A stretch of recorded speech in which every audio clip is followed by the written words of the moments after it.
अब पीले शराब नहीं पूरा भइल बा के पढ़ के सुनाई अपन दुख के किताब।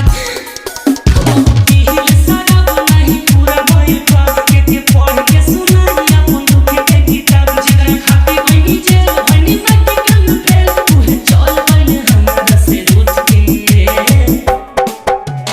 जिंदगी में पहला बेरी दिल हम लगनी बीच में घूमता अब टूट के। जिंदगी में पहला बेरी दिल हम लगनी बीच में घूमता अब टूट के।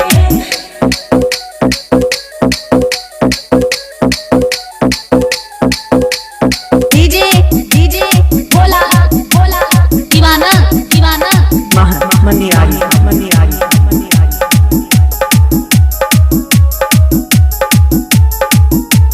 के करवा कहीं अपन प्यार के कहानी कब जिंदगी में कुछ न बचल निशानी। बचपन बीत गइले रहिल जवानी अब झरे झरे अखियां से गिरत है पानी।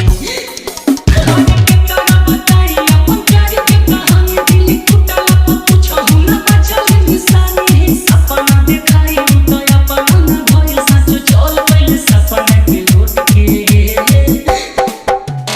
जिंदगी में पहला बेरी दिल हम लगनी बीच में घूमता अब टूट के।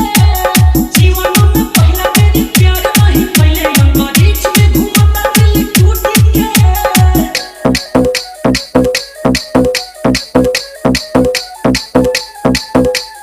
डीजे बोला बोला दीवाना दीवाना मनियारी मनियारी मनियारी बुझनी की दिलों के कहे दिल जाने अब केहू के दिल नहीं टूटे बराबर।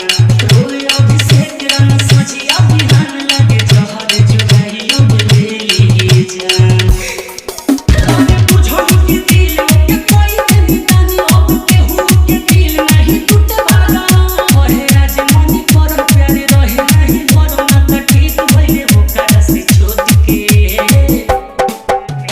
जिंदगी में पहला बेरी दिल हम लगनी बीच में घूमता अब टूट के। जिंदगी में पहला बेरी डीजे बोला बोला दीवाना दीवाना मनियारी मनियारी मनियारी मनियारी।